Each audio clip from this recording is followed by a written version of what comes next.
चलिए, good evening to all. सब लोग जुड़ गए हैं। ठीक है, सब लोग टाइम पर जुड़ने का प्रयास करें। जितना टाइम से जुड़ेंगे उतना ही ज़्यादा आप लोग पढ़ पाइएगा। आज संडे का दिन था तो आज हम लोग का जो था वो टेस्ट का सॉल्यूशन का दिन था। लेकिन एक्चुअली अभी तक कोई फुल लेंथ टेस्ट हमने लिया नहीं है, क्योंकि अभी तो आपका स्टार्ट ही हुआ है और जब सिलेबस आ जाएगा तो आपका फुल लेंथ टेस्ट होगा। तो उसका सॉल्यूशन मैं आपको संडे के संडे करवाऊंगा। तो अभी हम लोग क्या करेंगे कि ज़्यादा से ज़्यादा टॉपिक जो है उसको कवर करेंगे, जो कि आपके एग्जाम के लिए अति महत्वपूर्ण है, जहां से निश्चित तौर पे 4 से 5 प्रश्न पूछे जाते हैं बीपीएससी में। वो सब टॉपिक मैं पहले कवर करूंगा। ठीक है, मुझे पता है कि बीपीएससी कहां कहां से आपको क्वेश्चन पूछेगा और कहां से ज़्यादा पूछेगा। देखिए, जीके जीएस का मतलब होता है पूरा समुद्र, ठीक है, ओशियन। लेकिन बीपीएससी का एक पैटर्न है, बीपीएससी कुछ स्पेसिफिक पोर्शन से ही बार बार प्रश्न पूछती है, और वो तब अनुभव होता है जब आप बीपीएससी का लगातार एग्जाम देते हैं, क्रैक करते हैं, निकालते हैं तब। ठीक है, ऐसा ये नहीं कि जीके जीएस बोल दिया तो अब परे हुए हैं लेकर के अपना पूरा रट्टा मार रहे हैं, हर एक चीज पढ़ रहे हैं, नहीं। तो सबसे ज्यादा जरूरी होता है कि एक रणनीति के तहत काम करना, कि कैसे करना है। ठीक है, और वो मैं आपको सिखाऊंगा, उसी में हमारा जो है महत्व है। देखिए, जीके जीएस अब दे दिया तो इसका मतलब नहीं है कि मैं पूरा लेकर के बैठ गया एकदम पूरा, तो फिर आप सफल नहीं हो पाइएगा। मैं उन्हीं टॉपिक को आपको करवाऊंगा जो बीपीएससी पूछता है, वर्षों से पूछते आया है, और उसका पैटर्न है वो वही पूछेगा, वो उससे अलग नहीं जाता है। आप देखेंगे कि बीपीएससी का एक पैटर्न चलता है कि हिस्ट्री के कौन कौन से टॉपिक से पूछेगा, इकोनॉमिक्स के कौन कौन से टॉपिक से पूछेगा। वो 5 से 6 टॉपिक से ज्यादा इकोनॉमिक्स से नहीं पूछता है। और अगर आप बुक में देखिएगा तो वहां पे 25 से 30 टॉपिक है। अब 25-30 टॉपिक करने लग गए तो पता चला इकोनॉमिक्स ही आपका कवर नहीं हुआ। तो उस बात को भी आपको समझना पड़ेगा, और यही सब जो जानकारी है मैं आपको दूंगा। और फिर आप जब पढ़ के जाइएगा तब देखिएगा कि कैसे आप बनाते हैं सारे प्रश्न। ठीक है, आज का जो सेशन में लेने वाला हूं वो है आपका बिहार का प्रशासनिक स्वरूप, साथ में पंचायती राज व्यवस्था में पढ़ाऊंगा। और मैं बता दूं कि यहां से निश्चित तौर पे आपके कम से कम प्रश्न आएंगे, तो 4 से 5 प्रश्न। आप इस वीडियो रिकॉर्डेड को आप देख के जाइएगा, या लाइव सेशन से जुड़े हुए हैं तो अच्छे से देख लीजिए, जो हमने नोट्स ग्रुप में भेजा है व्हाट्सएप में उसको पढ़ लीजिए, और एग्जाम के बाद फिर हमसे बातचीत कीजिएगा। ठीक है, क्योंकि मुझे पता है कि कहां कहां से ज्यादा क्वेश्चन बीपीएससी पूछता है, वो निश्चित तौर पे वो वहीं से पूछेगा। ठीक है, तो आज जो हम लोग पढ़ेंगे वो पूरा बिहार का प्रशासनिक स्वरूप पढ़ेंगे, और साथ साथ पंचायती राज व्यवस्था भी पढ़ेंगे। कहीं से पूछे ना पूछे, पॉलिटी में आपका पंचायती राज व्यवस्था से बीपीएससी निश्चित तौर पे 2-3 प्रश्न डालेगी, और आपका बिहार का प्रशासनिक स्वरूप से भी 2-3 प्रश्न निश्चित तौर पे डालेगी। नहीं आने का तो कोई सवाल ही नहीं है। और आज के लेक्चर से मैं गारंटी के साथ बोलूंगा कम से कम 5 से 6 प्रश्न आपके एग्जाम में दिखेगा। ठीक है, आप मेरा नोट्स को रख लीजिएगा, प्रिंट आउट कराना है करवा लीजिएगा, डेट लिख करके, और 5/6 ऑब्लिक दे के लिख दीजिएगा क्वेश्चन। फिर जब भी एग्जाम हो बीपीएससी के द्वारा कंडक्ट हो उसके बाद आप देखें। ठीक है, क्योंकि मुझे पता है कि बीपीएससी कहां से क्वेश्चन पूछती है।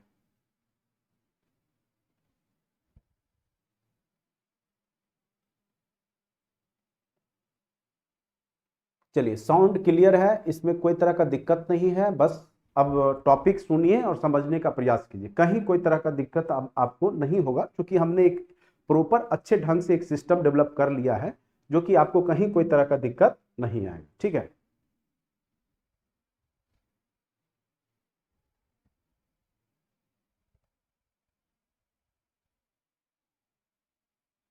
चलिए, आज का जो टॉपिक होने वाला है वो अति महत्वपूर्ण टॉपिक है। और आज का जो टॉपिक है वो आपका पॉलिटी सेक्शन का है, बिहार से रिलेटेड क्या क्या क्वेश्चन पूछे जा सकते हैं। ठीक है, तो बिहार पॉलिटी के अंतर्गत हम लोग सबसे पहले देखिए, हमने आपको ग्रुप में एक 3 पीडीएफ आज भेजा होगा। एक बिहार का पंचायती राज व्यवस्था, दूसरा हमने भेजा होगा आपको बिहार का प्रशासनिक स्वरूप, और तीसरा हमने ऑब्जेक्टिव सेट भेजा है। तो ऑब्जेक्टिव सेट वाला जो है आप लोग बनाइएगा, नेक्स्ट दिन हम उसका वीडियो सॉल्यूशन करवाएंगे।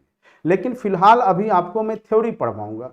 ठीक है, और आप लोग भी जो भी पीडीएफ होगा उसके सामने भी रख सकते हैं, नहीं तो आप लाइव तो देख ही रहे हैं, आपको अच्छे से समझ में आएगा। ठीक है, तो सबसे पहले हम लोग देखेंगे बिहार का प्रशासनिक स्वरूप।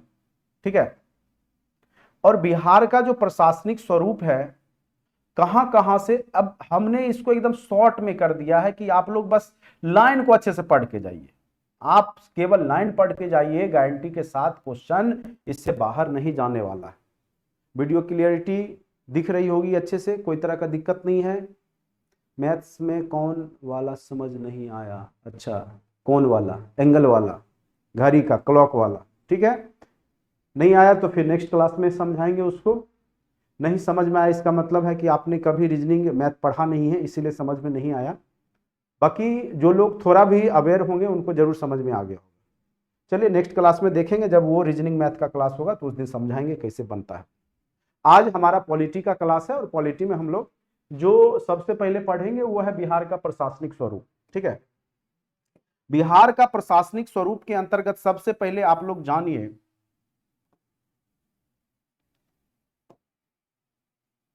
कि बिहार की स्थापना कब हुई। तो देखिए कई लोग जैसे बिहार की स्थापना को लेकर के, स्थापना दिवस तो सबको पता है, बिहार का स्थापना दिवस कब है? 22 मार्च को। हम लोग मनाते भी हैं बिहार में स्थापना दिवस 22 मार्च को। लेकिन बिहार जो है ब्रिटिश सरकार के द्वारा जो है, बिहार एक अलग राज्य का जो गजट में पेश किया गया था, बंगाल से अलग राज्य, वो आपका 1 अप्रैल को ही किया गया था। ठीक है, तो यहां पर 22 मार्च 1912 को, सॉरी, स्थापना हुआ आपका 1 अप्रैल को, और 22 मार्च 1912 को गजट में, ठीक है, गजट में ब्रिटिश सरकार के द्वारा कि बंगाल से एक अलग राज्य बिहार बनाने की घोषणा की गई थी। इसीलिए हम लोग 22 मार्च को ही बिहार के दिवस के रूप में मनाते हैं। ठीक है, लेकिन बिहार अलग कब हुआ? तो आपका बिहार जो अलग हुआ है मेन रूप से 1 अप्रैल 1912 को। ठीक है, गजट के रूप में पेश किया गया था, तो ये याद रखिएगा 22 मार्च को। अब आ जाइए 1 अप्रैल 1936 को बिहार से एक अलग राज्य बना, और उस राज्य का नाम था उड़ीसा। ये भी क्वेश्चन कई बार बीपीएससी में पूछा जा चुका है कि उड़ीसा कब बिहार से अलग होकर के एक नया राज्य बना? तो आपका 1 अप्रैल 1936 को। ठीक है, उसके बाद आपका तीसरा राज्य, जैसा कि हमने पिछले क्लास में भी बताया था कि तीसरा राज्य जो था आपका आप ही के राज्य से निकल करके बना, वो था आपका झारखंड। ठीक है, 15 नवंबर 2000 ईस्वी को, यानी बंगाल से अलग हुआ बिहार। बिहार कब अलग हुआ?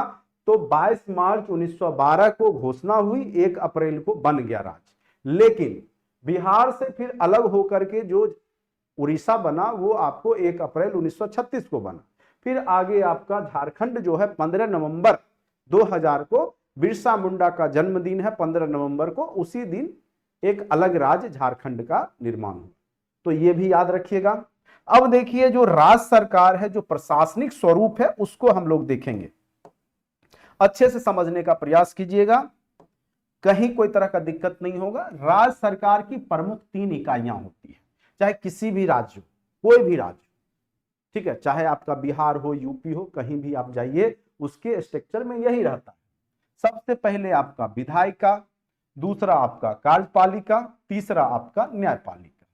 जिस प्रकार से हमने केंद्र स्तर पे पढ़ा था लोकसभा, जैसे आपका विधायिका का अंग हो गया राज्यसभा, लोकसभा, उसी प्रकार से आपका एक राष्ट्रपति के बारे में हम लोगों ने पढ़ा था, संसद के 3 अंग के बारे में पढ़ा, कार्यपालिका के बारे में पढ़ा था, विधायिका के बारे में पढ़ा था, न्यायपालिका।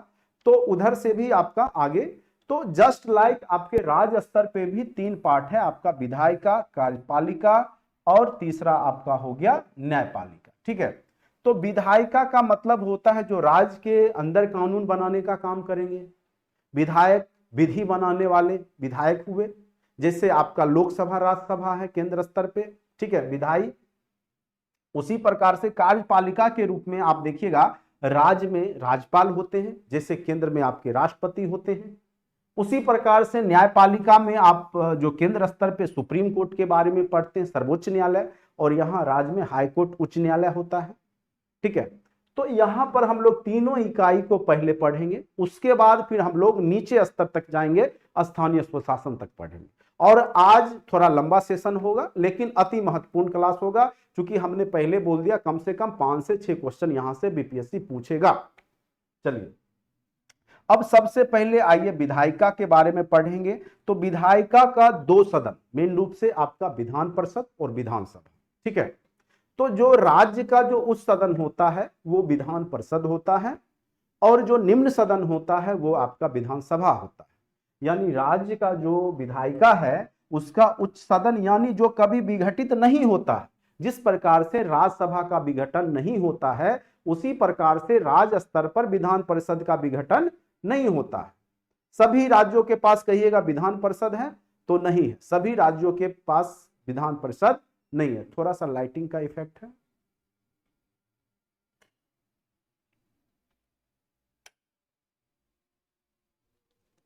चलिए, तो सभी राज्यों के पास आपके यहां क्या है कि विधान परिषद नहीं है। मात्र जो है अभी 6 राज्यों के पास है, 7वां प्रस्तावित है और वो 7वां है आपका पश्चिम बंगाल। तो किसी भी राज्य का विधान परिषद तब बनाया जाता है जब वहां के विधानसभा के सदस्य उस चीज को आपस में बहुमत से पारित करते हैं कि विधान परिषद होना चाहिए, तब जाकर के वहां पर विधान परिषद बनाए जाते हैं, ठीक है। थोड़ा सा लाइट कट गई है इसलिए मैं इसको थोड़ा सा,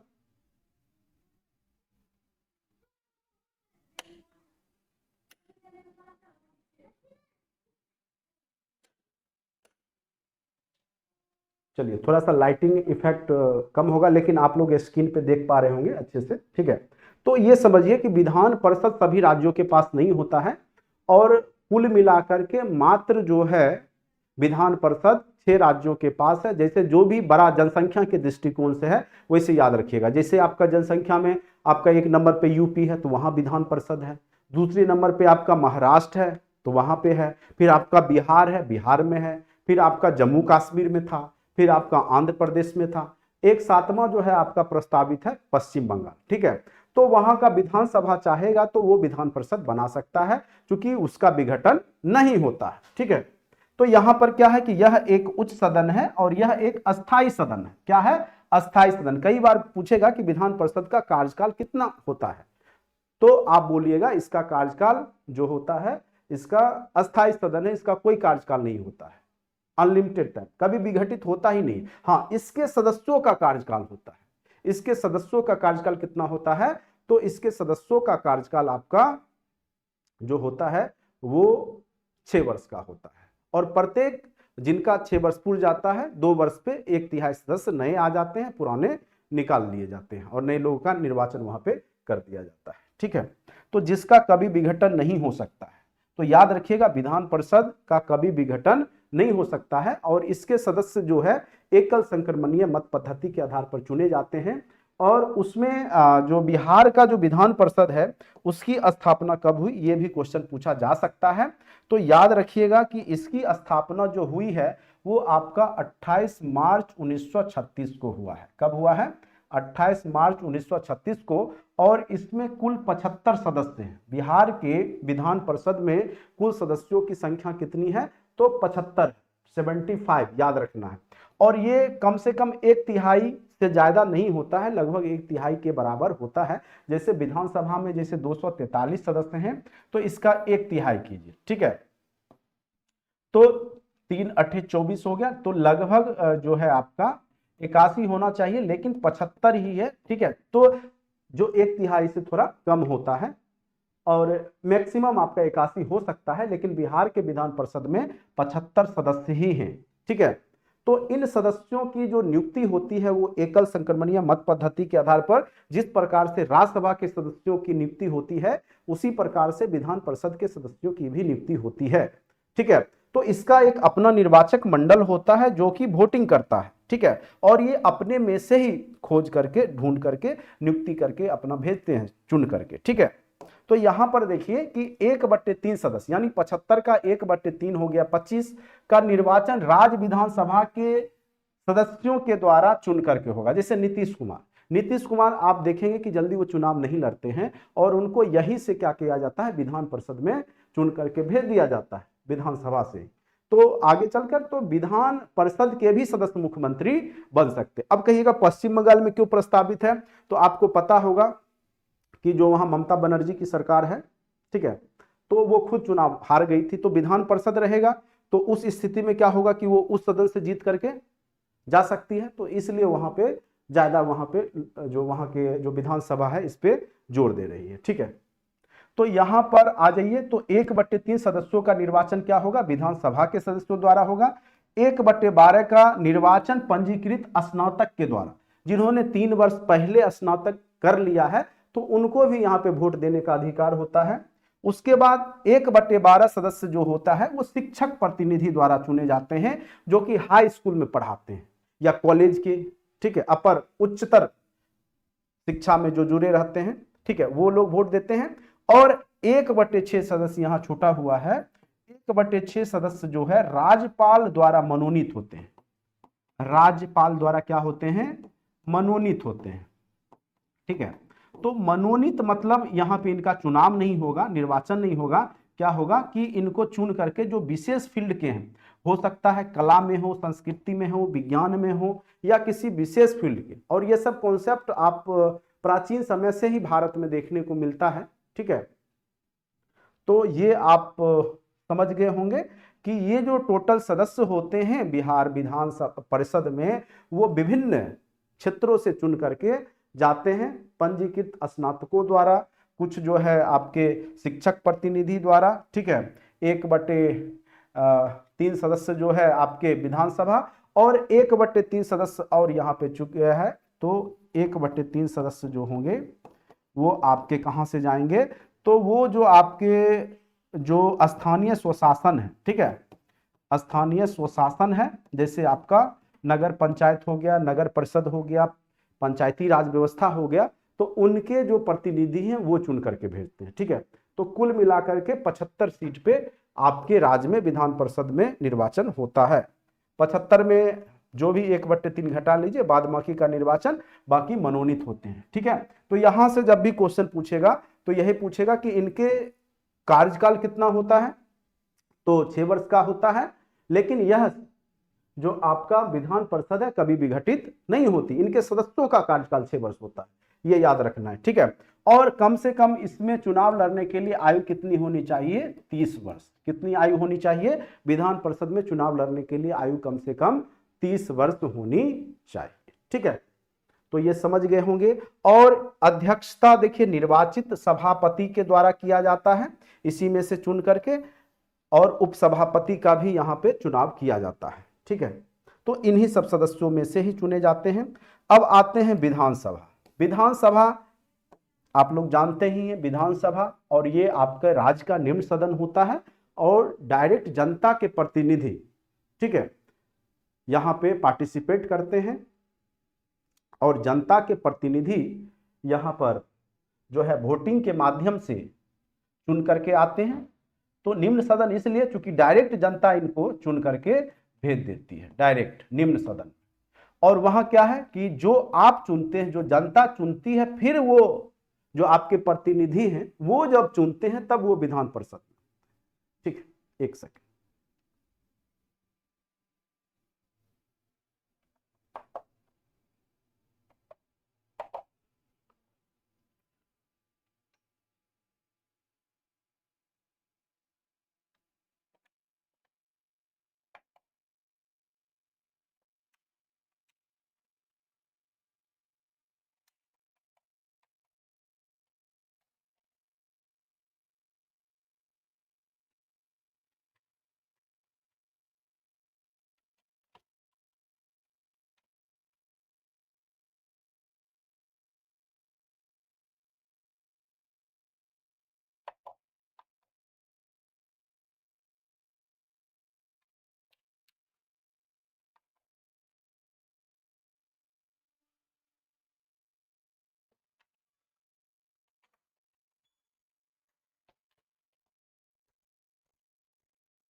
थोड़ा सा लाइट कट जाने के कारण थोड़ा सा प्रॉब्लम है, ठीक है।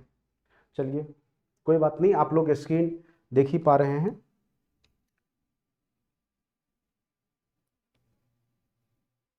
अब यहां पर देखिए जो सदस्य हैं वो टोटल कितने हैं, तो यहां पर टोटल 243 सदस्य हैं जो चुन करके जाते हैं। उसमें कार्यकाल कितने का होता है, 5 वर्ष का होता है, जिसमें कि 242 वयस्क मताधिकार के आधार पर चुन करके जाते हैं, ठीक है। और जबकि एक क्या होते हैं, एंग्लो इंडियन के आधार पर। लेकिन अभी फिलहाल क्या हो रहा है,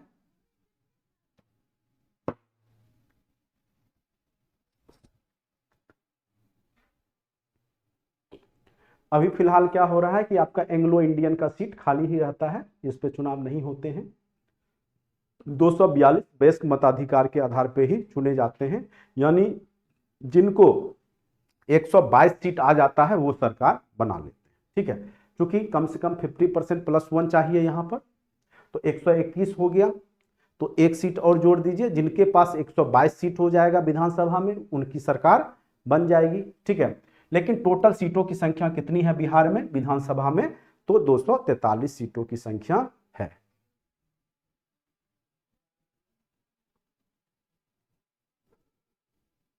क्या मेरी आवाज सही से जा रही है या लाइव रुक रहा है? क्योंकि लाइट चली गई है तो थोड़ा हो सकता है कि नेटवर्क स्लो, थोड़ा आप लोग बता दें कि आवाज प्रॉपर जा रही है। चलिए,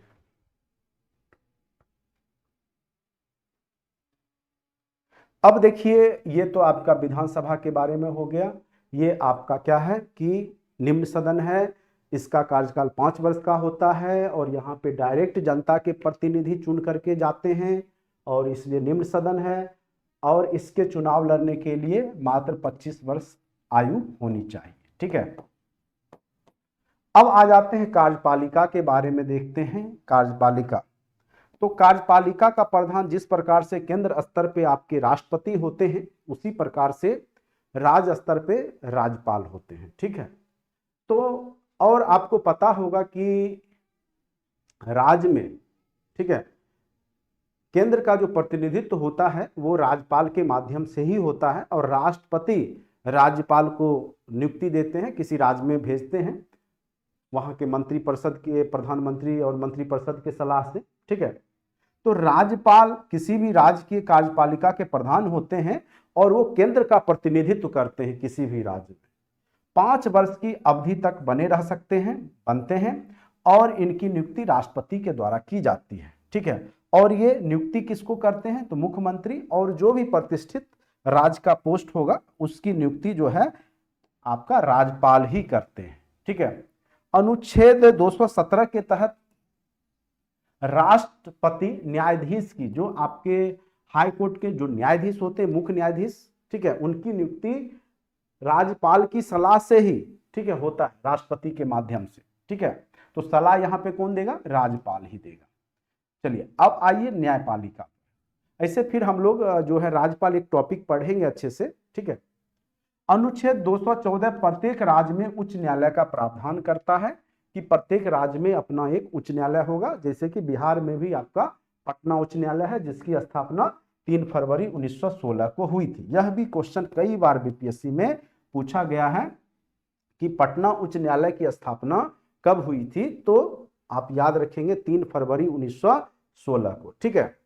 और 231 अनुच्छेद के तहत एक से अधिक राज्यों का एक उच्च जो है आपका कोर्ट हो सकता है, ठीक है, उच्च न्यायालय।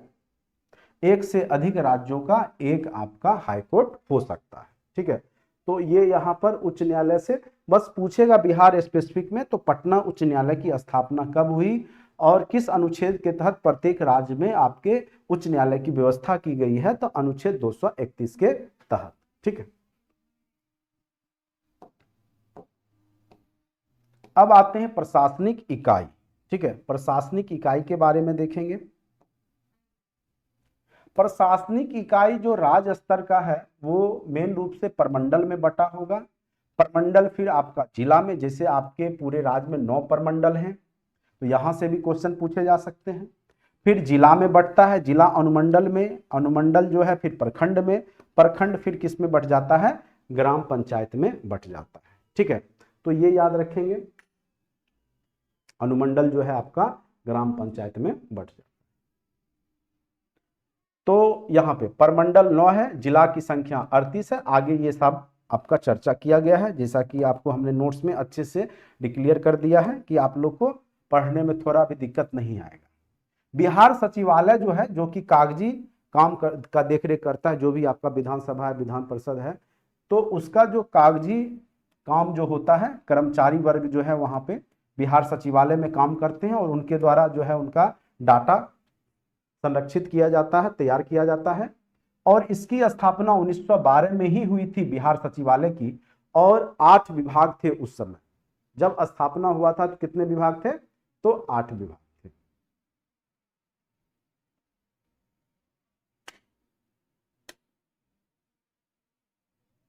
ठीक है, अब लाइट आ गई। उसके बाद है परमंडल। परमंडल की संख्या कितनी है? 9 है, और इसका जो सर्वोच्च पदाधिकारी होते हैं वो कमिश्नर होते हैं। और 1955 में 34 विभाग बनकर के तैयार हो गए। अब आ जाइए, जिला की संख्या 38 है, और जिला का प्रधान जिलाधिकारी होते हैं, जिला मजिस्ट्रेट जिनको कहा जाता है। ये सब बेसिक जानकारी है और आप लोग को पता ही होगा, लेकिन फिर भी हम एक बार आपको रिवीजन करवा देते हैं। अनुमंडल के जो अधिकारी होते हैं, एसडीएम जिसको बोलते हैं आप लोग, ठीक है, अनुमंडलीय पदाधिकारी, इनकी संख्या 101 होती है। प्रखंड जो है, प्रखंड विकास पदाधिकारी होते हैं, और इनकी संख्या 534 होती है। प्रारंभिक चिकित्सा, प्रारंभिक शिक्षा, राहत एवं पुनर्वास, कृषि विकास तथा पशुधन विकास अधिकारी भी होते हैं, वो इसके अंदर ही रहते हैं, ब्लॉक स्तर पे ही काम करते हैं। ग्राम पंचायतों का गठन जो है अनुच्छेद 40 के तहत आपका डीपीएसपी का पार्ट था। राज्य के नीति निदेशक तत्व के तहत जो है कि जो भी राज्य है उसका पंचायती राज व्यवस्था होगा, स्थानीय स्वशासन के माध्यम से वहां शासन किया जाएगा। तो इसका प्रावधान जो डीपीएसपी में ही अनुच्छेद 40 में किया गया था। और अभी बिहार में वर्तमान 8406 पंचायत है। पंचायत यानी 5 गांवों का लगभग समूह रहता है। 25 अप्रैल 1993 को 73वां संविधान संशोधन के तहत जो है, ठीक है, अनुच्छेद 243 ख लागू हुआ आपके राज्य में भी। और इसके तहत क्या हुआ कि त्रिस्तरीय पंचायती राज व्यवस्था की शुरुआत हुई। तो बिहार में भी आपका त्रिस्तरीय है, और इसको देने वाले बलवंत राय मेहता समिति है, जो कि 1957 में ही बनी थी, और आगे चल करके लेकिन लागू होते होते आपका क्या हो गया, आपका कब हो गया? 1993 में। ठीक है, तो ये याद रखना है कि 243 ख के तहत बिहार में भी पंचायती राज व्यवस्था की बात की गई है। चलिए, ये सब अनुच्छेद याद रखिएगा। इसमें क्या है कि जो शासन है, सबसे नीचे आपका ग्राम स्तर होता है, और ग्राम स्तर के प्रमुख आपके मुखिया होते हैं, और ये डायरेक्ट जो है प्रत्यक्ष चुनाव के आधार पर जीत करके बनते हैं। ठीक है, तो याद रखना है आपको कि सबसे निचले स्तर पे कौन होते हैं? तो ग्राम स्तर, और इसके प्रधान मुखिया होते हैं, और ये डायरेक्ट जनता के द्वारा चुन करके बनाए जाते हैं। मध्य स्तर पे आपके पंचायत समिति अध्यक्ष होते हैं, पंचायत समिति अध्यक्ष होते हैं, और ये जो होते हैं ये अप्रत्यक्ष मताधिकार के आधार पे पंचायत समिति जो सदस्य होते हैं, जो गांव स्तर पे चुने जाते हैं, पंचायत समिति के जो सदस्य होते हैं वो यहां पर चुन करके इनको भेजते हैं। यह क्वेश्चन इस बार बीपीएससी में पूछा भी गया था। ठीक है, तो पंचायत समिति अध्यक्ष जो है आपके ब्लॉक लेवल के होते हैं, और उसके ऊपर जिला स्तर पे जिला परिषद के अध्यक्ष होते हैं, वो भी अप्रत्यक्ष मताधिकार के आधार पर ही होते हैं। जनता जो है जिला परिषद सदस्य को चुनती है, फिर जिला परिषद सदस्य जिला परिषद के अध्यक्ष को चुनते हैं। ठीक है, तो यहाँ पर ये त्रिस्तरीय पंचायती राज व्यवस्था आपके राज्य में लागू है। अनुच्छेद 43 घ के तहत आरक्षण भी दिया गया है। जो एससी एसटी वर्ग हैं उनको आपको आरक्षण यहाँ पर अनुच्छेद 332 के तहत, ठीक है, अनुच्छेद 332 के तहत दिया गया है। ठीक है, जनसंख्या के आधार पर। अब आ जाइए, पटना नगर निगम की स्थापना कब हुई? तो 1952 में। नगर निगम के जो अध्यक्ष होते हैं मेयर कहलाते हैं, उनका कार्यकाल 5 वर्ष का होता है। अभी पटना नगर निगम में वार्डों की संख्या लगभग 57 से 67 हो चुकी है। पहले 57 थी, अब कितनी हो गई है? 67। तो ये डाटा हो सकता है अपडेट होते रहता है, तो देख लीजिएगा एक बार। बिहार में नगर निगम की संख्या, ये सब चेंज हो गया, ठीक है। तो आप लोग, ये करेंट अफेयर्स का टॉपिक है, तो इसको आप लोग अपडेट कर लेंगे। यहाँ पे 11 है, ये अभी थोड़ा कुछ दिन पहले ही अपडेट हुआ है, तो इसको आप लोग अपडेट कीजिएगा, ठीक है। हो सकता है ये चेंज हो गया होगा, ठीक है। पहले मैं बता दे रहा हूँ, गलत डाटा पढ़ा दूंगा, फिर आप लोग गलत बना देंगे, दिक्कत होगा। तो आप देख लेंगे कि बिहार में नगर निगम कितने हैं, नगर परिषद कितने हैं, ठीक है। तो ये सब देख लीजिएगा। बिहार मानवाधिकार आयोग की स्थापना कब हुई? तो 3 जनवरी 2000 को, और इसको पुनर्गठित किया गया आपका 25 जून 2008 को। बिहार राज्य महिला आयोग के जो अध्यक्ष हैं सुश्री अंजुम एरा हैं। बिहार लोक सेवा आयोग के अध्यक्ष आपको पता ही होगा, जिसके तहत आप लोग एग्जाम देने वाले हैं, ठीक है। अनुच्छेद 315 के तहत हर एक राज्य का अपना लोक सेवा आयोग होता है। अतुल प्रसाद अभी वर्तमान में लोक सेवा आयोग के अध्यक्ष हैं और बहुत ही टाइमली सब कुछ करवाते हैं। तो ये जब बोल रहे हैं कि आपका अगस्त में हो जाएगा, तो अगस्त में हो ही जाएगा, आपका सितंबर नहीं जाएगा, जो बोलेंगे वही होगा, ठीक है। तो इनका थोड़ा सा टाइम के बहुत पाबंद हैं, और जो भी फेयर है एग्जाम फेयर होगा, इतना जान, ठीक है। उसके बाद है अप्रैल 1949 में इसका गठन किया गया, किसका? बिहार लोक सेवा आयोग का। कार्यकाल इनका 6 वर्ष या 62 वर्ष, जिनका आयु अगर 62 वर्ष पूरा गया तो 62 वर्ष, नहीं पूरा तो 6 वर्ष तक ये बने रहेंगे। इसमें जो पहले होता है, जैसे मान के चले किन्हीं का 6 वर्ष पूरा गया तो हट जाएंगे, अगर बीच में ही उनका 62 वर्ष पूरा गया एज, तब भी वो हट जाएंगे, 62 वर्ष के बाद वो नहीं कर सकते, ठीक है। आयोग के अध्यक्ष तथा सदस्यों की नियुक्ति मंत्रिपरिषद के सलाह पर, जो भी ये जो आयोग होता है बीपीएससी का, उसका जो अध्यक्ष और सदस्यों का जो नियुक्ति होगा वो राज्यपाल के द्वारा होगा, मंत्रिपरिषद के सलाह पे, ठीक है। और प्रथम अध्यक्ष जो थे राजधारी सिंह थे, और अभी वर्तमान में आपके कौन है? अतुल प्रसाद, ठीक है। तो ये सारा डाटा आपका प्रशासनिक स्वरूप के हो गए। अब हम लोग आते हैं पंचायती राज व्यवस्था, ठीक है। क्योंकि हमने बोला कि आपका जो आज 2 टॉपिक करवाऊंगा, तो 2 टॉपिक करवा देता हूं, जिससे कि आपको कहीं कोई तरह का दिक्कत नहीं, ठीक है। अब आते हैं स्थानीय स्वशासन, ठीक। यहां तक किसी को कोई दिक्कत हुआ है तो पूछ सकते हैं, मैसेज भेज सकते हैं। किस परमंडल में मैक्सिमम जिला, ये पूरा टॉपिक फिर मैं पढ़ाऊंगा, परमंडल अनुमंडल जितने भी हैं सबके बारे में बताऊंगा, ठीक है। इसलिए घबराने की बात नहीं है। सर क्यों रुक रहा है? रुकेगा नहीं, अब चलेगा। लाइट चली गई थी सर। एंड याद नहीं रहता, अनुच्छेद याद नहीं रहता है। अच्छा, अनुच्छेद याद रहेगा, जब बार बार सुनिएगा तो अपने आप याद रहेगा, ठीक है। और कुछ ही अनुच्छेद हैं जो आप बार बार सुनते हैं और वहीं से क्वेश्चन भी पूछे जाते हैं, इसलिए घबराने की बात नहीं है।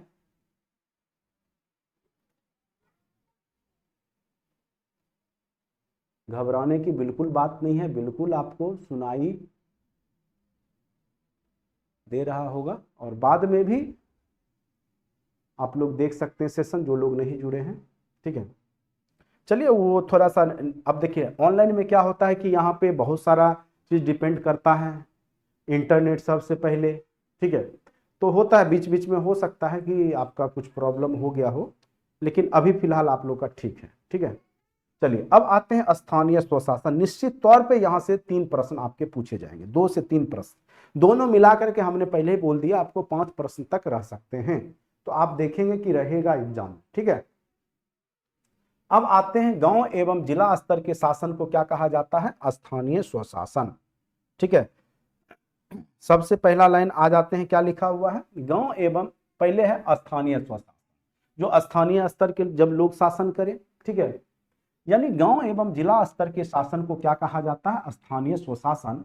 और यहाँ इससे आशय यह है स्थानीय स्वशासन से कि जिसमें राजनीतिक विस्तार आम आदमी के हाथों में, ठीक है, और ये जिसमें वे अपनी स्थानीय समस्याओं का निराकरण स्वयं कर सके और प्रशासन में निर्णायक भूमिका अदा कर सके, ठीक है। तो यहां पर मेन रूप से स्थानीय स्वशासन का काम क्या है कि स्थानीय स्तर की जो भी समस्याएं हैं, चाहे आपका बिजली का समस्या हो, नाले की समस्या हो, पानी की समस्या हो, ठीक है, रोशनी की समस्या हो, लाइटिंग की व्यवस्था नहीं है, तो वो सब का देख रेख करना इनका काम है। और इनके माध्यम से, ये गांधी जी का ही सपना, शुरुआत से ही गांधी जी पंचायती राज व्यवस्था या स्थानीय स्वशासन की बात कर रहे थे। अगर पूरा इतिहास देखिएगा तो सबसे पहले आपको चोल साम्राज्य में स्थानीय स्वशासन का स्वरूप दिखेगा, ठीक है, जहां पर एक सभा होती थी और उसके माध्यम से जो प्रतिनिधि होते थे वो स्थानीय स्तर की समस्याओं को दूर करते थे, ठीक है। तो वही आगे चल करके आप देखिएगा आजादी के बाद गांधी जी ने ही यह जो है कॉन्सेप्ट दिया था शुरुआती दौर में, और इसको डीपीएसपी का पार्ट भी बनाया गया था अनुच्छेद 40 के तहत, राज्य के नीति निदेशक तत्व। लेकिन समय रहते जब हमारे पास जब कहते हैं संसाधन बढ़ा तो हमने इसको लागू किया, ठीक है, स्थानीय स्वशासन को पूरे अच्छे तरीके से।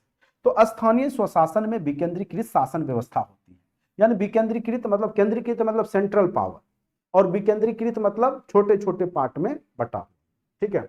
तो चूंकि यहाँ पे हम लोग गांव स्तर का शासन में पार्टिसिपेट करते हैं, इसीलिए इसको विकेंद्रीकृत व्यवस्था कहा जाता है, और सहभागिता मूलक लोकतंत्र का आदर्श इसमें अंतर्निहित होता है। चूंकि सभी कड़ी एक दूसरे से जुड़ा हुआ होता है, कोई भी योजना केंद्र से आती है तो राज्य में आती है, राज्य के द्वारा जो है आपका प्रमंडल में जाता है, प्रमंडल से आपके अनुमंडल जिला में जाएगा, जिला से अनुमंडल, फिर ब्लॉक, ब्लॉक से फिर आपका पंचायत तक पहुंचता है, पंचायत से गांव तक जाता है, ठीक है। तो यहां पर कहीं ना कहीं लोकतंत्र का आदर्श क्या है, इसमें अंतर्निहित है। चलिए, अब इसकी शुरुआत कब से हुई वो आप देखिएगा। भारत में स्थानीय स्वशासन की शुरुआत जो है लॉर्ड रिपन ने कब किया, तो 1882 ईस्वी में स्थानीय स्वशासन संबंधी प्रस्ताव दिया, जिसे स्थानीय स्वशासन संस्थाओं का क्या कहा गया, मैग्ना कार्टा। ये क्वेश्चन अति महत्वपूर्ण है, कहेगा कि स्थानीय स्वशासन का जनक किसको कहा जाता है, यह क्वेश्चन बीपीएससी में पूछा भी गया है। तो लॉर्ड रिपन को स्थानीय स्वशासन का जनक कहा जाता है, और इन्होंने 1882 ईस्वी में, ठीक है, यह कॉन्सेप्ट दिया था। अब देखिए किसको कहा जाता है, यहां लिखा हुआ है लॉर्ड रिपन, यह क्वेश्चन पूछ सकता है। महात्मा गांधी स्थानीय स्वशासन के विचार के प्रमुख प्रतिपादक थे आपके देश में, ठीक है, एवं इनके कुछ समर्थक थे जो स्थानीय स्वशासन के समर्थन में थे, और कुछ लोग इसके विरोध में भी थे कि स्थानीय स्वशासन नहीं होना चाहिए। उसके पीछे भी उनका एक अपना तर्क था, वो क्या तर्क था वो देखेंगे। दादा भाई नौरोजी, राजेंद्र प्रसाद, लाला लाजपत राय, ये सब क्या थे, समर्थक थे कि पंचायती राज व्यवस्था होनी चाहिए, स्थानीय स्वशासन होनी चाहिए। लेकिन इसका विरोध में कौन खड़े थे, भीमराव। तो इनका विरोध करना भी गलत नहीं था, इनका विरोध करना भी बिल्कुल जायज था। कैसे, अब देखिए, आप देखते होंगे स्थानीय स्वशासन में मुखिया कौन बनता है, सरपंच कौन बनता है, जो उस क्षेत्र का बाहुबली लोग होते हैं। मैक्सिमम लोग आपके देश में जो धनी मनी हैं, जो पैसे से धनी हैं, या जिनके पास पावर है, जो बाहुबली हैं या सामंती सोच के हैं, या पहले से जमींदारी व्यवस्था है उनके पास, तो वो लोग यहाँ पे इसको बनने में सफल हो जाते हैं, ठीक है। और फिर वो क्या करते हैं, उस पंचायती राज व्यवस्था के माध्यम से उस क्षेत्र में शासन करना शुरू कर देते हैं, ठीक है। भले एसटी एससी के, इसके लिए सरकार ने बहुत उपाय किया, एसटी एससी आरक्षण कर दिया, महिला रिजर्वेशन कर दिया, लेकिन फिर भी आप देखेंगे कि जो बाहुबली हैं उनके संरक्षण में ही आपके एसटी एससी भी जो प्रतिनिधि होते हैं वो काम कर रहे होते हैं, ठीक है। या फिर महिला भी बनती है तो वो भी अपने पति के ही निर्णय को ही मानती है, और मेन उसका जो वो एक प्रकार से मुखौटा के रूप में काम करती है, बाकी उसका सारा काम उसके पति के द्वारा, पुरुष सत्तात्मक समाज है और उसी के द्वारा किया जाता है। तो कहीं ना कहीं स्थानीय स्वशासन में इनको डर था कि जो लोकल, जो शक्तिशाली लोग हैं, जो बाहुबली लोग हैं, वो फिर से किसी न किसी दूसरे रूप में शासन करना शुरू कर देंगे। इसलिए इन्होंने क्या किया था कि इसका विरोध किया था। इनके अनुसार स्थानीय स्वशासन सामंती, पुरुषवादी, जातिवादी सामाजिक ढांचे का निर्माण करेगा, और बिल्कुल सही सोच था इनका, इनका सोच कहीं भी गलत नहीं था, और वो आज भी आपके देश में समस्या बनी हुई है। बहुत उपाय किए जा रहे हैं, लेकिन फिर भी कोई ना कोई उसका काट निकल जा रहा है और समस्या ज्यों का त्यों बनी है। संविधान सभा में स्थानीय स्वशासन को नीति निर्देशक तत्व के अनुच्छेद 40 के तहत शामिल किया गया था, ठीक है। तो जब संविधान सभा बना था तो वहां पर जो स्थानीय स्वशासन था उसको अनुच्छेद 40 में डीपीएसपी का पार्ट बनाया गया था, राज्य के नीति निर्देशक तत्व, जो कि अगर कोई राज्य माने तो भी ठीक, नहीं माने तो भी ठीक, ठीक है, उस पर आप दबाव नहीं बनाया जा सकता, क्योंकि वह विधि में जो आपका डीपीएसपी होता है वो वादी योग नहीं होता है कानूनी रूप से, ठीक है। अब आते हैं 2 अक्टूबर 1952 को पूरे देश में 55 विकास खंड जो थे वहां पे सबसे पहले सामुदायिक विकास, और यह क्वेश्चन पूछा भी गया था बीपीएससी में, तो 2 अक्टूबर 1952 को देश के 55 विकास खंडों में सामुदायिक विकास कार्यक्रम की शुरुआत कर पंचायती राज की पृष्ठभूमि तैयार की गई थी, ठीक है।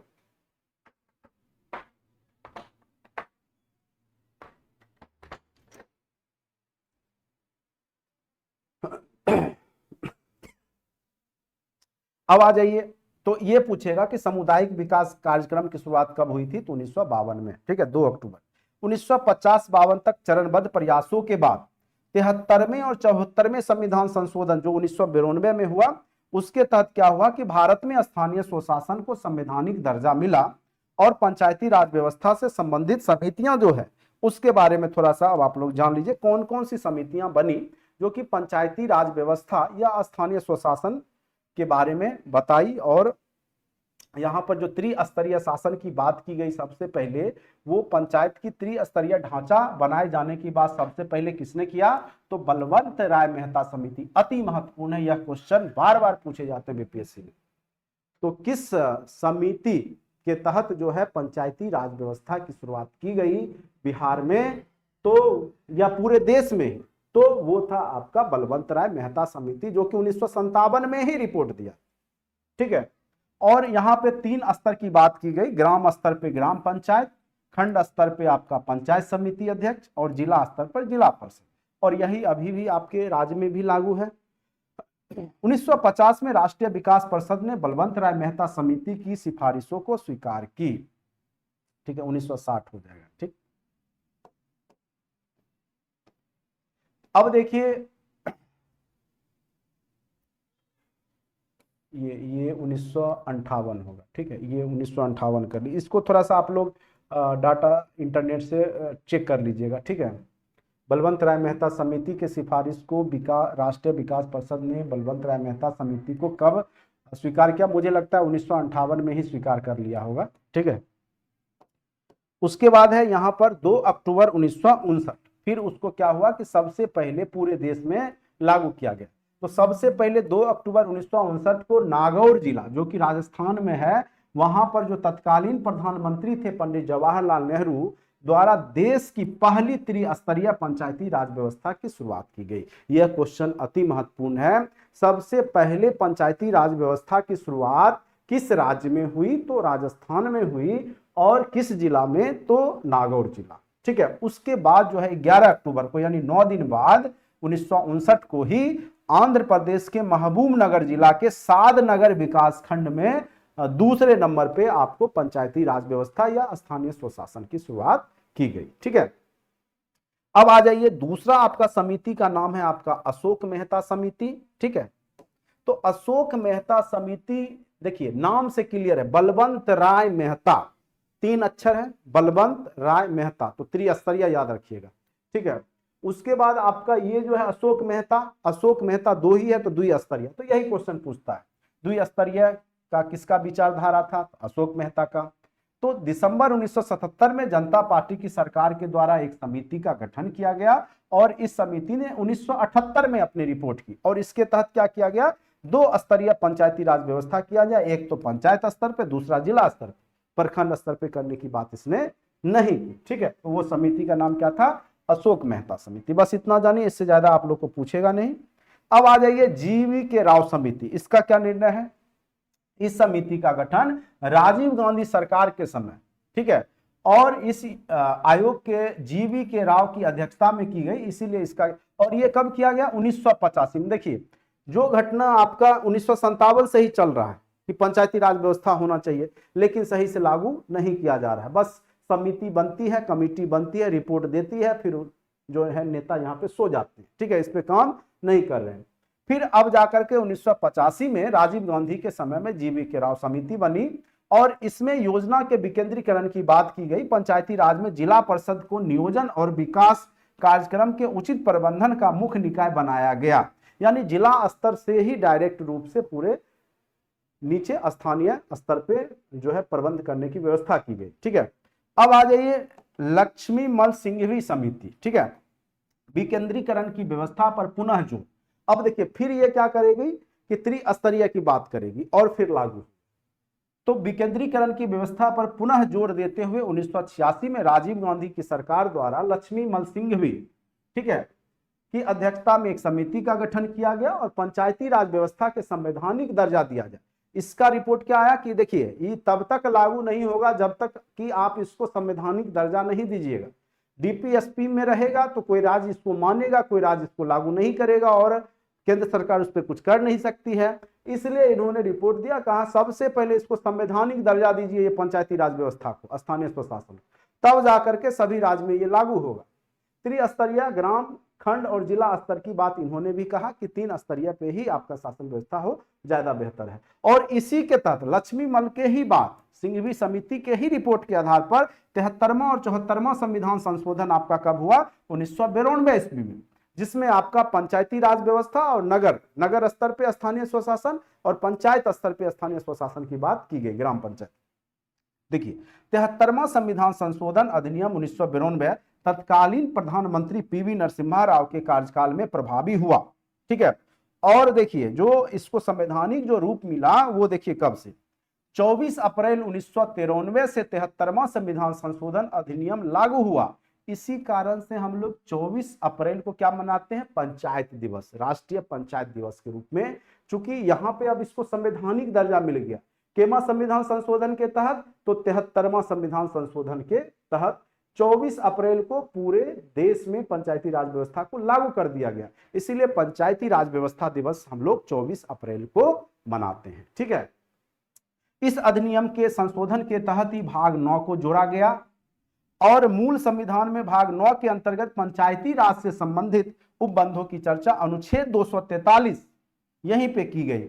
तो अगर पूछे पंचायती राज व्यवस्था किस अनुच्छेद के तहत 72वें संविधान संशोधन में जोड़ा गया था, तो अनुच्छेद 243। ऐसे पूछे किस डीपीएसपी के पार्ट में है, तो अनुच्छेद 40। ठीक है, केमा संविधान संशोधन, तो आपका 73वां और 74वां याद रखना है। ठीक है, अब देखिए यहां पर देखिए थोड़ा सा, नामक शीर्षक के तहत अनुच्छेद 243 से 243(9) तक पंचायती राज से संबंधित है। 73वें संविधान संशोधन द्वारा संविधान में 11वीं अनुसूची, कई बार पूछेगा 11वीं अनुसूची क्या चीज से जुड़ा हुआ है, तो ग्राम पंचायत से जुड़ा हुआ है, जबकि 12वीं नगर जो आपका स्थानीय स्वशासन है, नगर परिषद से, नगर निकाय चुनाव से जुड़ा हुआ है, नगर निकाय से जुड़ा हुआ है। तो 73वां याद रखिएगा, संविधान संशोधन के तहत 11वीं अनुसूची जो है वह जोड़ी गई और इसके तहत पंचायत के लिए 29 विषय दिए गए। 29 सब्जेक्ट पे जो है काम करता है पंचायत स्तर पे, और वो कौन कौन सा है? जैसे कृषि जो है पंचायत स्तर पे कृषि से जो संबंधित समस्या है वो सब का देखरेख आपका पंचायत स्तर पे ही होता है। भूमि का विकास, भूमि सुधार, कार्यान्वयन, चकबंदी, हदबंदी, ये सब है, इसको पंचायत स्तर पे ही लागू करना है। अब कहिएगा चकबंदी हदबंदी क्या होता है? तो चकबंदी हुआ कि अगर मान के चलिए एक व्यक्ति है, किसी का 1 कट्ठा जमीन यहाँ पे है, 2 कट्ठा वहाँ है, 3 कट्ठा वहाँ है, तो वो सही से खेती नहीं कर पाता है, तो उसको एक जगह कर दिया जाए, फिर दूसरे व्यक्ति को दूसरे जगह इकट्ठा कर दिया जाए, वो है चकबंदी। ठीक है, लेकिन ये सब सही से लागू होता नहीं, चूंकि बिहार की जनता मानने के लिए तैयार नहीं होती है, तो ये सब बस कहने का है। ठीक है, उसके बाद सिंचाई व्यवस्था देखरेख करना, पशुपालन इत्यादि, ये सब जो काम है वो आपका पंचायती राज में। इसी तरीके से 29 विषय हैं। तो कई बार ये भी पूछेगा कि इनमें से कौन सा विषय नहीं है, तो आप ग्राम, मैक्सिमम लोग बिहार के हैं तो गांव से जुड़े हुए ही रहते हैं, उनको पता है क्या सब काम गांव में होता है, तो वो आप सोचिएगा। और नया नया जो काम दिख जाए वो बुझ जाइए, उसका नहीं हो, जैसे डिजिटल साक्षरता दे दे, कंप्यूटर, ये सब आपको नहीं है वो 29 विषय में, चूंकि उस समय उसका निर्माण ही नहीं हुआ था, कंप्यूटर का जो है चर्चा ही नहीं है। अगर पूछे कि डिजिटल साक्षरता उसमें जोड़ दे तो वो नहीं होगा। इस तरह के भी प्रश्न बीपीएससी में पूछा गया था, इसीलिए हमने बोल दिया। अब देखिए पंचायतों की संरचना जो है किस प्रकार से है, तो देखिए जहां पर 20 लाख से अधिक आबादी है वहां पे अभी आपका त्रिस्तरीय लागू है, लेकिन जहां पे 20 लाख से कम है, जैसे सिक्किम है, अरुणाचल प्रदेश है, मिजोरम है, वहां 20 लाख से कम आबादी है, तो वहां द्विस्तरीय है, ठीक है, दो ही स्तर पे, एक आपका पंचायत स्तर, दूसरा आपका जिला स्तर, प्रखंड स्तर वहां नहीं होता। लेकिन जहां पे 20 लाख से अधिक जनसंख्या है वहां पे त्रिस्तरीय पंचायती राज व्यवस्था है। और जैसे बिहार में हो गया ग्राम स्तर, तो ग्राम पंचायत प्रधान मुखिया होते हैं प्रत्यक्ष मताधिकार के आधार पर। खंड स्तर पे जो होते हैं, ये भी क्वेश्चन पूछा था, ठीक है, ये सरपंच मुखिया, ये इधर ही हो गया प्रधान, ये हो गया आपका प्रमुख, और ये जिला परिषद के अध्यक्ष या चेयरमैन होते हैं, ठीक है, ये सब प्रत्यक्ष, प्रमुख का भी अप्रत्यक्ष और इसका प्रत्यक्ष। अप्रत्यक्ष इसीलिए क्योंकि आप जिसको चुनते हैं वो उनको चुनते हैं। जैसे आप पंचायत स्तर पे पंचायत समिति सदस्य चुनते हैं, वो अपने अध्यक्ष को चुनते हैं, इसीलिए अप्रत्यक्ष। जैसे आप लोग जिला परिषद सदस्य को चुनते हैं, ये जब चुनते हैं अपने चेयरमैन के अध्यक्ष को, तो इसीलिए अप्रत्यक्ष। डायरेक्ट आप चुनते हैं उसको, वो हो गया आपका प्रत्यक्ष, ठीक है। तो यहां तक समझ में अच्छे से आ गया होगा, उम्मीद करते हैं। और आज का सेशन अति महत्वपूर्ण है, मैं बार बार बोल रहा हूं, आज के सेशन से 5 से 6 प्रश्न रहेंगे तो रहेंगे डिट्टो, ठीक है। बिहार में पंचायती राज व्यवस्था, बिहार में ग्राम पंचायतों के गठन हेतु स्वतंत्रता प्राप्ति के पश्चात वर्ष 1947 में ही बिहार पंचायती राज अधिनियम पारित किया गया था। लेकिन इसको लागू होते होते कब हुआ? 24 अप्रैल 1993 को, जब पूरे देश में लागू हुआ तो आपके बिहार में भी हुआ। भारतीय संविधान के केमा संविधान संशोधन, 73वां संविधान संशोधन के तहत बिहार में भी पंचायती राज व्यवस्था की शुरुआत हुई, ठीक है। तो ये याद रहे, वही चीज लिखा हुआ है। उसके बाद बिहार पंचायत राज अधिनियम एक फिर से बना, उसको अपडेट किया गया। तो वो कब बना है? तो 2006 में, ठीक है। तो बिहार पंचायती राज अधिनियम नीतीश कुमार की सरकार में फिर बनाया गया, जिसमें 50% महिला रिजर्वेशन। तो ये भी क्वेश्चन पूछा गया था कि किस वर्ष जो है पंचायती राज अधिनियम में 50% महिला को रिजर्वेशन दिया गया है?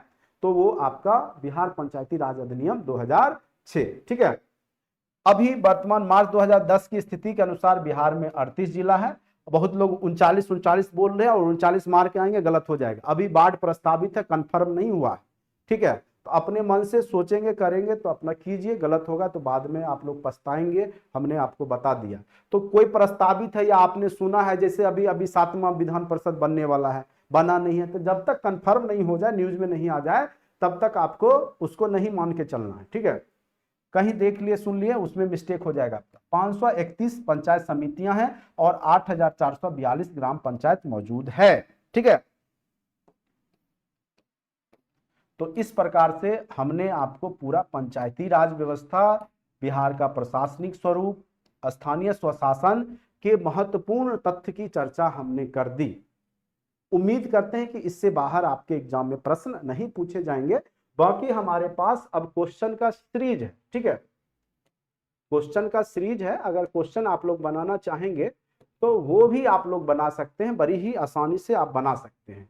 किसी राज्य में विधान परिषद की संरचना अथवा विघटन किया जा सकता है। उस राज्य की विधानसभा द्वारा, राष्ट्रपति द्वारा राज्यपाल की अनुशंसा पर, राष्ट्रपति द्वारा राज्यपाल की अनुशंसा पर, ठीक है, केंद्रीय संसद द्वारा। तो आपको पता है कि कौन विघटन कर सकता है बीच में? वो आप राष्ट्रपति, जब राज्यपाल किसको बोलेगा? राष्ट्रपति को, ठीक है। तो उस समय 356 के तहत, ठीक है, अनुच्छेद 356 के तहत उस राज्य में राष्ट्रपति शासन लगाया जा, राष्ट्रपति द्वारा राज्यपाल की अनुशंसा पर। आंसर क्या हो जाएगा? किसी राज्य में। ऐसे अभी हम इसको रहने देते हैं, नहीं तो आप लोग कहेंगे, जैसा कहेंगे, क्या इसको सॉल्व किया जाए या आप लोग बना करके फिर अगले दिन इसको सॉल्व करेंगे?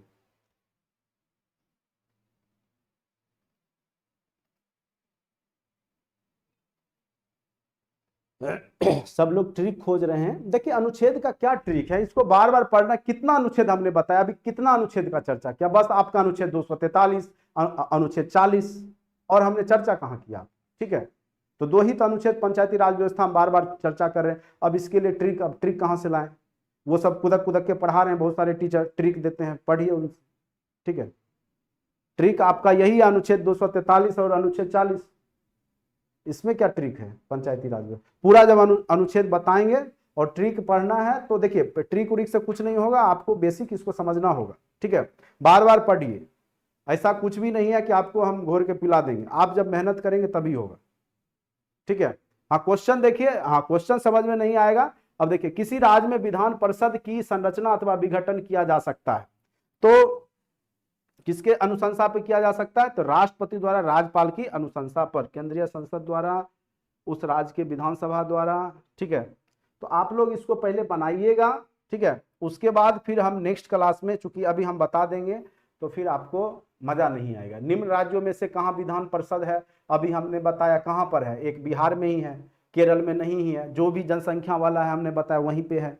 जैसे आपको हमने बताया 1 नंबर पे महाराष्ट्र है, यूपी है 1 नंबर पे जिस जनसंख्या में, वहाँ पे विधान परिषद है। महाराष्ट्र में है, आपका बिहार में है, आंध्र प्रदेश में है, कर्नाटक में है। तो इसमें से पूछ रहा है किसमें विधान परिषद है, तो बिहार वाला दिख गया तो बिहार मार देंगे। ठीक है, उसका निम्नलिखित में से कौन राज्य विधानमंडल का अंग नहीं है? तो राज्य विधानमंडल में राज्यपाल, विधानसभा, विधान परिषद तीनों होते हैं, महाधिवक्ता नहीं होता है, तो ये अंग नहीं है। ठीक है, कहिएगा तो हम बता ही देते हैं महाधिवक्ता। ठीक है, महाधिवक्ता जो है नहीं है आपका, ये तीनों तो अंग है ही विधानमंडल का, राज्यपाल, विधानसभा, विधान परिषद। एंग्लो इंडियन समुदाय का एक प्रतिनिधि विधानसभा की सदस्यता के लिए है, निर्वाचित होता है, मुख्यमंत्री द्वारा नियुक्त होता है, राज्यपाल द्वारा मनोनीत किया जाता है। तो इनमें से कोई नहीं, तो मनोनीत ही किया जाता है, क्योंकि उनकी सदस्य संख्या है नहीं, तो ये मनोनीत ही किया जाएगा। लेकिन बिहार में इसकी जरूरत ही नहीं पड़ती है, सीट वैकेंट रहता है। ठीक है,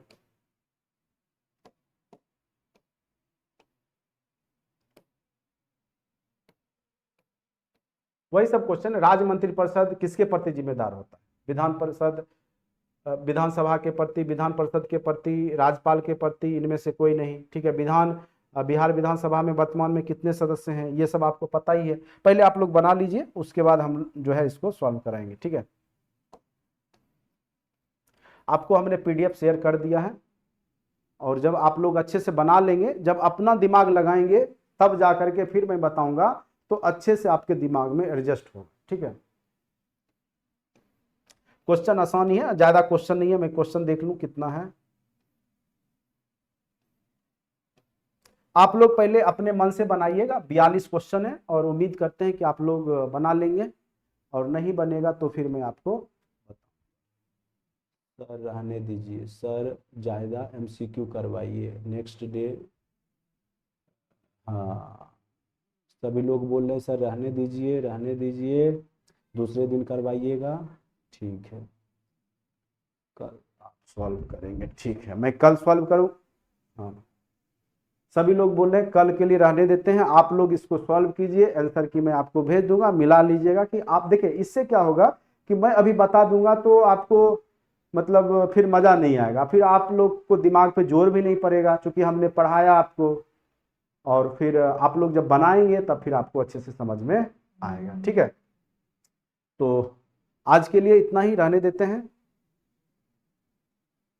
जो भी लोग जुड़े उनको बहुत बहुत धन्यवाद, जो लोग नहीं जुड़े बाद में भी आराम से देखिए, और उम्मीद करते हैं कि आपके एग्जाम में यहाँ से प्रश्न पूछे जाएं।